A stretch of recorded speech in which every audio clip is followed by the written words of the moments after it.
Hello and welcome to the home of the Ghost Owl, and we are doing our Dark Elf faction focus, looking at how the Dark Elf units and characters played during 8th edition to see how that might influence how they play in Warhammer The Old World. We know they're getting rules in a legendary format at least, i.e. they will get rules when it is first released. But there will be no updates, at least during the first edition. But they're getting rules, so let's look at them. So we've covered so far the Lords, the Heroes, and the core units. And now we're going to look at the special units.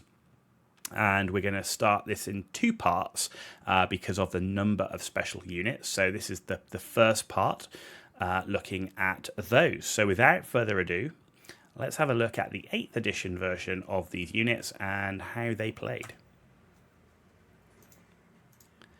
So first up is the Cold One Knights, a staple of Dark Elf armies going way back. And you can see the Cold Ones here, quite slim compared to later versions of Cold Ones and even previous ones. I actually quite like these guys. I thought that the slim line made them a little bit more than just sort of big fat dinosaurs that people rode. So they kind of looked a bit more like cavalry. So I actually quite like these models. They were quite nice. Typical stats for Dark Elves. They came with a hand weapon and a lance. The lance giving +2 strength on the charge, and that was key for them. Heavy armor and a shield. So if you combine that with the fact they've got thick skinned, which is a special rule further down, you get your +2 save for being on a cold one. You get +2 save or 5+ armor save for your heavy armor plus your shield. That takes you to a 4+. So you've got a 4+ save, and then you get your thick skinned. So these guys had a 2+ armor save, which was very, very nice indeed. Minimum unit size was 5+. And they got a full section of command characters with their champion, musician, and standard bearer. In terms of special rules, they've got the basic ones, but they also come with fear. Fear in 8th edition was basically enemy units in base contact must take a leadership test. If they failed, they would have -1 weapon skill. Stupidity. And this is what makes the unit a little bit of a risk. They are immune to psychology. However, they must take a leadership test at the start of a turn. And if failed, must move d6 inches forwards and cannot take further action. So you could have quite an expensive unit here that could do nothing for a turn if you rolled badly. And if you were considering taking a Dreadlord and you didn't want to put him on a dragon or something, it wouldn't be a bad option putting a Dreadlord on a cold one and sticking him in a unit. It would give him durability because he's with a pretty tough cavalry unit, gives him mobility, but also that additional leadership that he has would certainly help the unit in stopping them failing their stupidity leadership test. Already talked about thick-skinned. So basically, if you're a cavalry model, you get additional save for being on a mount, with cold ones giving you +2 save instead of the normal +1. So overall, as you'd expect from Cold One Knights, they're pretty durable with a 2+ armor save. Hard-hitting cavalry unit. Limited by the low speed. Speed is actually low for cavalry, and you have a risk of being caught out due to that bad leadership roll. The other thing is their strength isn't the strongest, so they really need that +2 strength on the lance bonus to deal with those tougher models. And you think something as well, the way that armor piercing works is tied into strength, right? So if they're not getting that high strength, they're not getting a high AP, and therefore, something with a lot of armor as well, you're not going to reduce their armor save very much either. So that was the other thing, is if they don't break the enemy on the charge and they get stuck in combat, they lose that strength. So they are definitely, like a lot of cavalry units, they're definitely either one where you have to choose your target wisely if you're just going in on your own, and you'd probably be wanting to do that with a bigger unit than just 5. But at the same time, pairing it with an infantry block, i.e. infantry block either takes the enemy charge, or you charge the enemy and then you pin them while the knights hit them from the flank. And that's the best thing. But they don't want to be staying in combat for very long. And that is a risk. They can take the hits back. It's just the fact you lose the strength. They lose a lot of their killing power at that point, which is another reason why if you do take a Dreadlord, not on a dragon, on a cold one, it does give them the chance for a bit of an extra bite in dealing with those later rounds of combat. Next up, some of my favourites, just from a theme point of view, the Black Guard of Nagarond. I do like these guys. They've got above average weapon skill, initiative, attacks, and leadership. They come with a halberd and heavy armour. The halberd giving them +1 strength, but it does mean it's a two-handed weapon and they cannot take shields. So that is one of the downsides to them. They've got a full set of command and they come in a minimum unit size of 10. They got the basic special rules. They are immune to psychology. And the other thing is they are stubborn. Stubborn basically means they are always steadfast. Now, steadfast is a thing that comes normally with ranks and the number of ranks you have and versus the enemy number of ranks. But stubborn unit is always steadfast. And basically what that means, if you're steadfast, you don't apply the combat result modifier. So you normally look at the result of the combat and there'd be a modifier on the leadership to see if you break and run. In this case, they don't apply that combat result modifier. They only test on their own leadership. So they're certainly not the most heavy-hitting elite unit or the most durable in that matter, but they will rarely break from combat. Unless you're unlucky with your leadership role. So you can really slow enemy units down. You know, it's really tough to shift these guys once they're there. You've really got to try and kill them all. You know, and they do fight first. They do have 2 attacks each at +1 strength, which takes them to strength 4. They're getting the -1 AP as a result. So it's highly likely an enemy unit will take some of those casualties. So that always fighting first, having a huge impact for these guys. I think the one thing that does make them vulnerable is that lack of shields, giving them a 4+ armor save. They're on a 5+ save at toughness 3. They are quite vulnerable to shooting. So that is the key, is watching out that you don't get shot to pieces before you get a chance to either take an enemy charge or charge an enemy. This is definitely what anyone had in mind as an anvil unit, and you know, durability, but more so the immune to psychology and the stubbornness from running from combat. That is definitely a flavour of this unit that I could expect to see in some old world rules. Next up is Shades. Now these are kind of like the ultimate scouts. That's their role on the battlefield. Above average weapon skill, ballistic skill, and so on. They come with a hand weapon, a repeater crossbow, and they can take great weapons or an additional hand weapon. So great weapons for extra strength, additional hand weapon, and light armor for extra points. Minimum unit size is 5+, and they do have a full set of command characters. So debatable what you might take as additional things here. Personally, you know, you probably want to be looking to keep them cheap. If we look at the special rules, they get the basic ones, but they also get scouts, which means they deploy last. They can deploy anywhere on the board as long as they're 12 inches away from the enemy. The one thing they can't do is, if you are the first player on the first turn, you can't charge. So that's the only restriction on that. But basically, you can put them anywhere 12 inches away from the enemy. They're also skirmishers, which means they start in loose formation. They get a free reform. They can fire on the march, though they do get the -1 to hit. And they themselves are -1 to hit with missile weapons. The one downside is they never have ranks in close combat. So they never get things like steadfast and those rank bonuses. So in reality, this is a unit I think it's best kept cheap. and you can threaten enemy light infantry and war machines even from the first turn.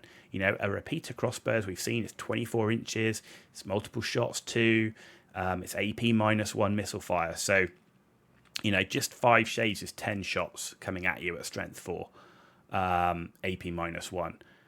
You know, and that can have an impact quite early on in the game. You know, take a unit of 10, that's 20 shots coming at you.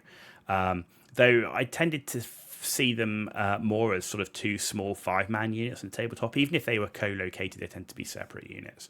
But that's something that the Shades actually were quite useful. They're sort of a very flexible unit.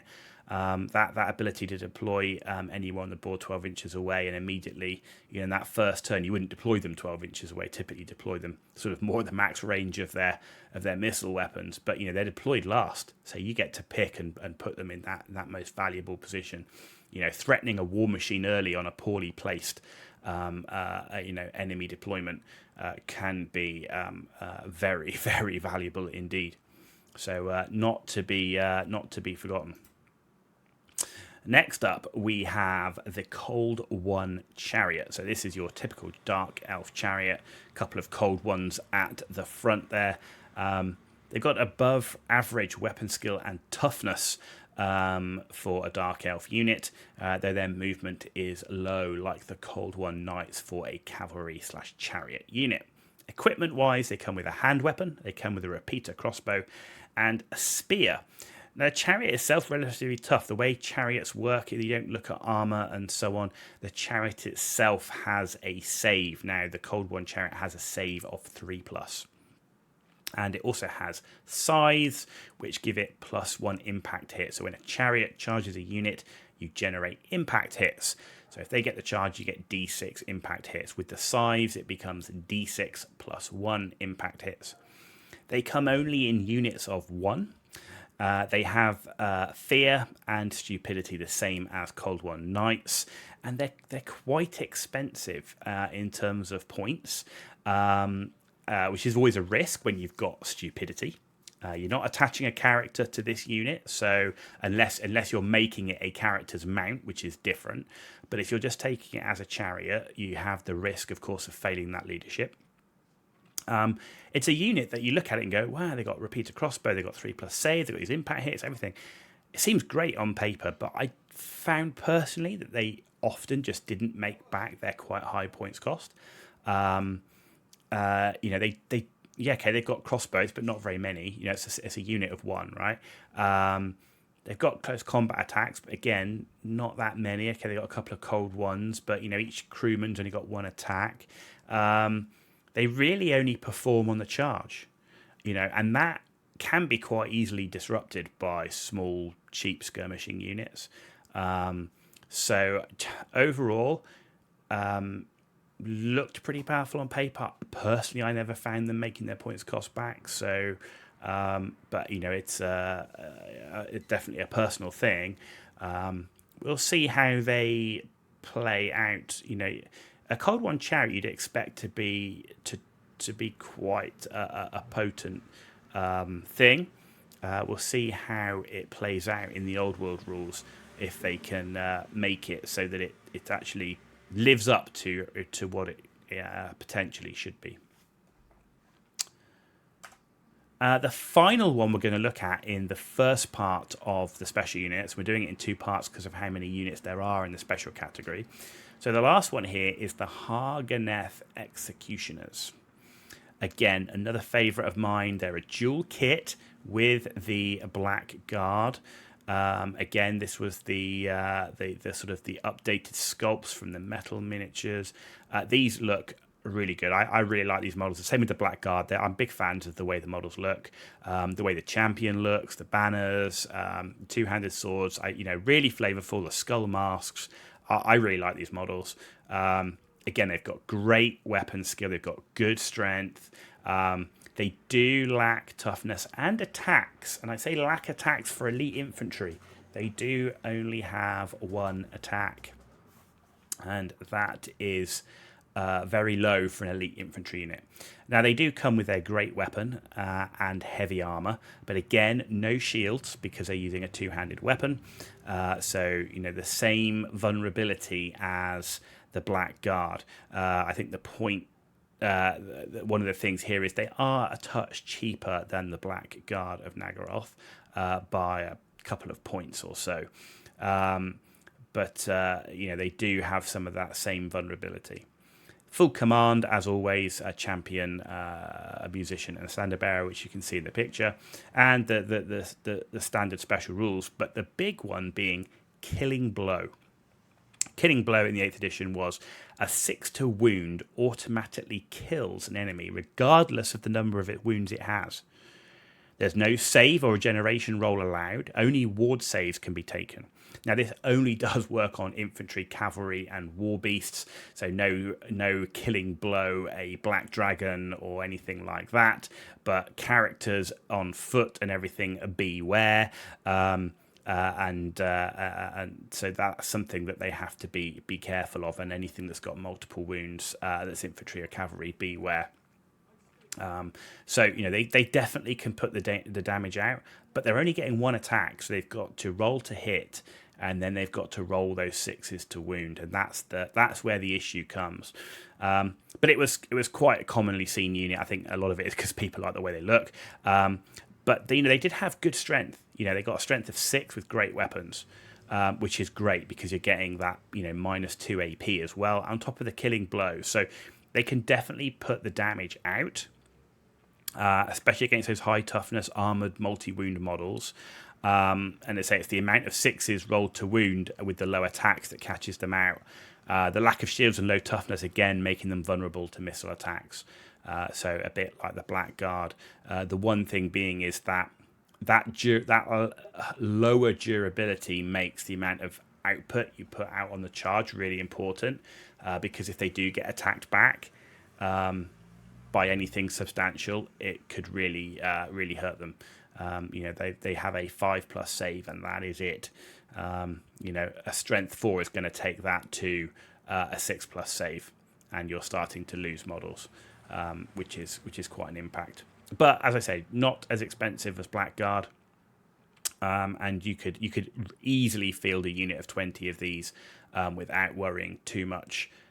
In terms of it's not the most crazy expensive unit you can imagine, and it's always a worry for an enemy commander to charge them because of the always strikes first. He is going to have to weather a round of combat from these guys, and if they roll hot on those Killing Blows, it can be a real problem.